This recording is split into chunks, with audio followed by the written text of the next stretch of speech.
Creo que fuiste uno de los primeros del sector educativo en hablar de la desafortunada división entre ciencias y la cultura o las artes. Y es curioso, porque nosotros cuando preparamos programas científicos, a menudo tenemos que enfrentarnos a un dilema. Nos planteamos que un tema no encaja bien en lo que los científicos denominarían temática científica, así que es mejor descartarlo. Pero tú afirmas que como resultado de esta escisión entre la ciencia y las disciplinas artísticas, hemos ignorado un campo fantástico, el de la creatividad. ¿A qué te refieres exactamente? Pensemos de nuevo en la educación. La mayoría de países no instauraron un sistema de educación pública obligatoria hasta mediados del siglo XIX. Se trata de ideas bastante nuevas. Dos factores influyeron mucho en la educación. El primero fue la economía industrial, que provocó una cultura organizativa de la educación extremadamente lineal, centrada en los estándares y la conformidad. Y el otro gran factor de influencia, en mi opinión, fue la cultura intelectual de la Ilustración, que desencadenó en la cultura académica de la educación. Una de las características de la enseñanza es que hay una jerarquía de asignaturas en las escuelas. En la mayoría de sistemas tenemos arriba de todo de la jerarquía la lengua, las matemáticas y las ciencias. Un poquito más abajo están las humanidades, como la geografía y los estudios sociales, o la filosofía, cuando se enseña.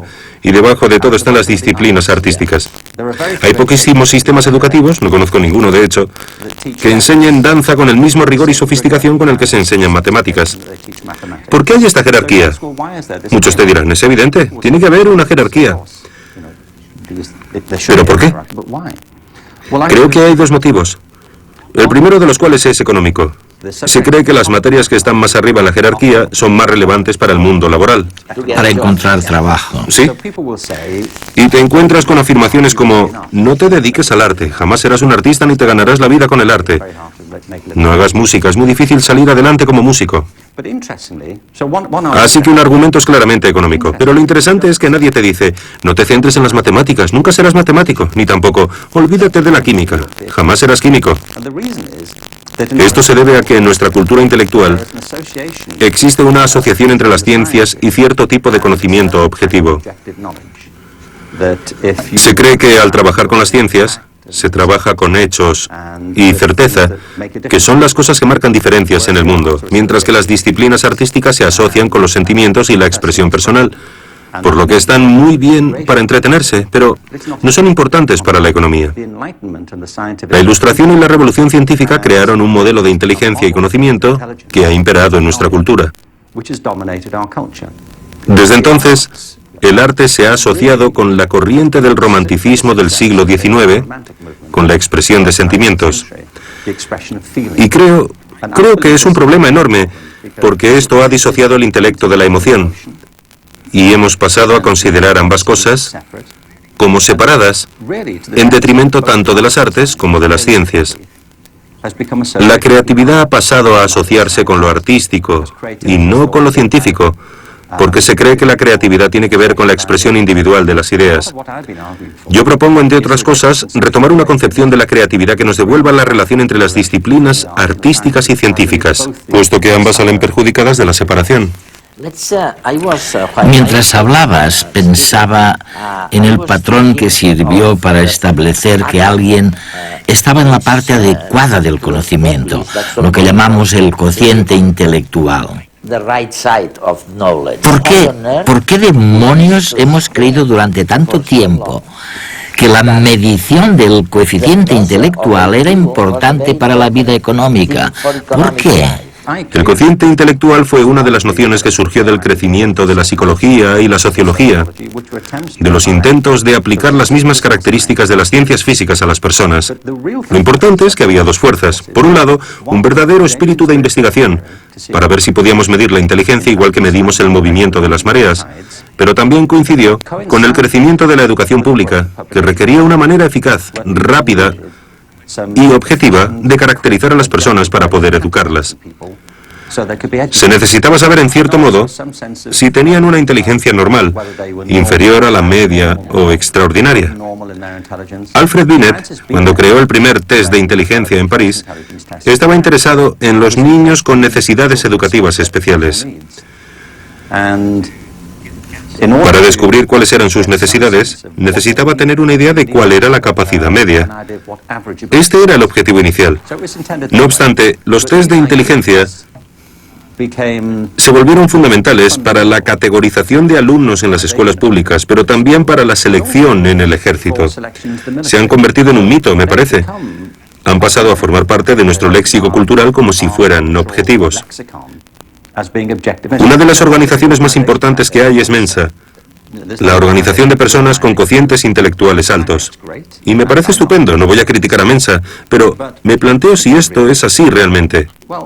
En realidad, el test de inteligencia solamente mide la capacidad de hacer test de inteligencia. Hay personas a las que estos test se les dan muy bien.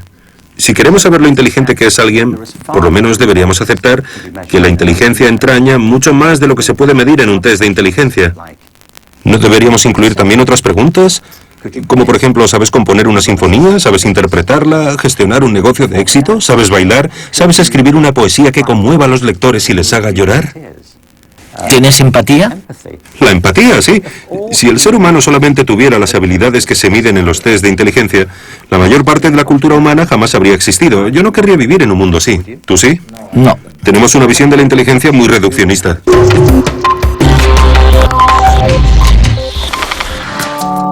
El psicólogo Mark Greenberg recordaba en redes la problemática de los profesores frente a los nuevos retos de la educación.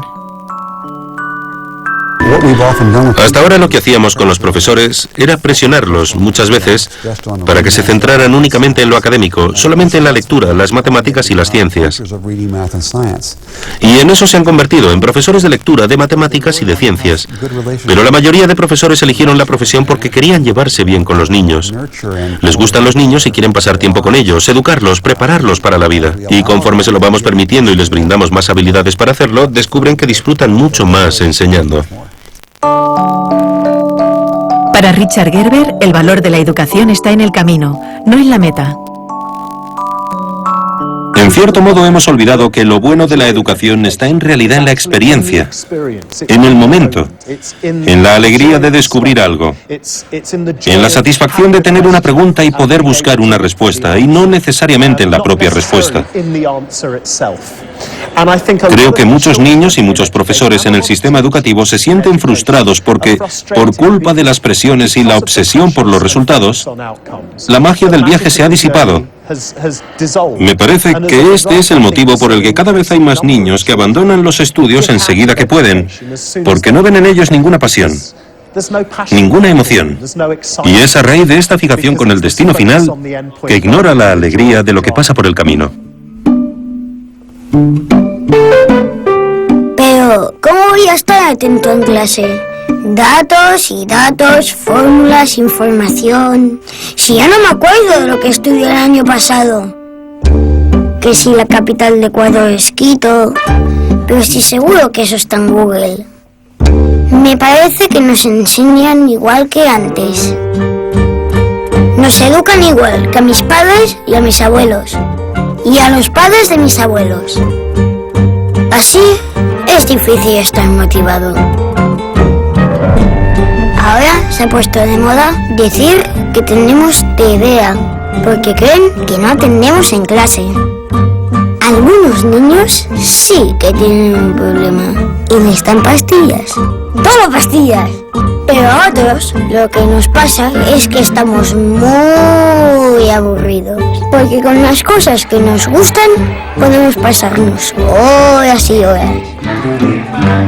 ¿Por qué en lugar de darnos pastillas no intentan motivarnos? Para que seamos creativos, para que inventemos, para que soñemos, que nos den ganas de aprender. Pero si vivimos en una época súper chula, tenemos el mundo a nuestro alcance. Con un clic, yo me paso horas navegando por internet, mirando vídeos, jugando. No sé, es que en el cole me duermo. Piensen en ello. Me gustaría explicitar o sugerir a los telespectadores los grandes cambios. ¿Cuál es el contenido real de estos grandes cambios a los que se está refiriendo Ken Robinson? Vamos a ver, empezó todo por un tipo de pensamiento que era el de la Edad Media. Ok. Luego nos dice en dos palabras cuál era la síntesis de este pensamiento. Después viene el Renacimiento, que es totalmente o muy distinto. Después viene el pensamiento de la Revolución Industrial, lo que llamamos la Ilustración. Después viene otro tipo de pensar distinto, que es el Romanticismo. Y por último, en estos momentos, ¿dónde nos encontramos? ¿En pocas palabras? En pocas palabras, toda la historia. Bien, procuraré ser breve. Toda la historia moderna de Europa en unas pocas frases. En cualquier caso, la corriente mayoritaria en la Edad Media es que, por lo general, todo el mundo estaba muy dominado por las ideas de la Iglesia. Y había una jerarquía social y económica muy marcada entre la aristocracia y la población rural. En general, era un estilo de vida muy rural, especialmente en toda Europa. En el Renacimiento, el desencadenante fue el redescubrimiento de los textos clásicos, de los pensadores y filósofos griegos y romanos. Esto condujo a un renovado interés por la vida intelectual y la belleza, y a nuevas maneras de reconsiderar nuestro lugar en el mundo. Se produjeron varios cambios importantísimos, por ejemplo, el trabajo de Copérnico y Galileo, que plantearon la posibilidad de que tal vez la Tierra no fuera el centro del universo de Dios, y eso supuso una especie de terremoto ideológico, con enormes cambios en la manera de ver las cosas de la gente. Lo más importante es que la inmensa mayoría de gente ya no tenía que depender de los argumentos y la autoridad de una minoría culta del clero, porque la invención de la imprenta generalizó el acceso a las ideas. La gente podía leer por sí misma las ideas y distribuirlas. Ha habido varios ejemplos de tecnologías absolutamente revolucionarias, como la imprenta. La televisión también fue una de ellas, y creo que la cultura digital de ahora también lo es. Pero supongo que si hubiera que definir el gran cambio en unas pocas palabras, diría que la conciencia humana ha ido expandiéndose más y más hacia afuera. Hemos dejado de mirarnos el ombligo para intentar ser más objetivos sobre nuestro lugar en el mundo y el orden de las cosas, a medida que pasábamos de la Edad Media al Renacimiento y a la Ilustración. En líneas generales, dejamos de considerarnos el centro de la creación de Dios para vernos como parte de un cosmos mucho mayor. Ahora mismo, nuestra generación, y con esto no me refiero a ti y a mí, sino a toda la generación de personas que habitan en la Tierra ahora, a todos los que convivimos en el planeta, tenemos que enfrentarnos a retos que carecen de precedentes en toda la historia de la humanidad. Uno de los motivos por los que defiendo con tanta pasión que hay que modificar la educación y replantearse la creatividad es porque me parece que, a no ser que cambiemos nuestra manera de pensar en nosotros mismos, no estaremos a la altura de los desafíos a los que nos enfrentamos ahora. Y si no hacemos frente a los retos, las consecuencias podrían ser desastrosas.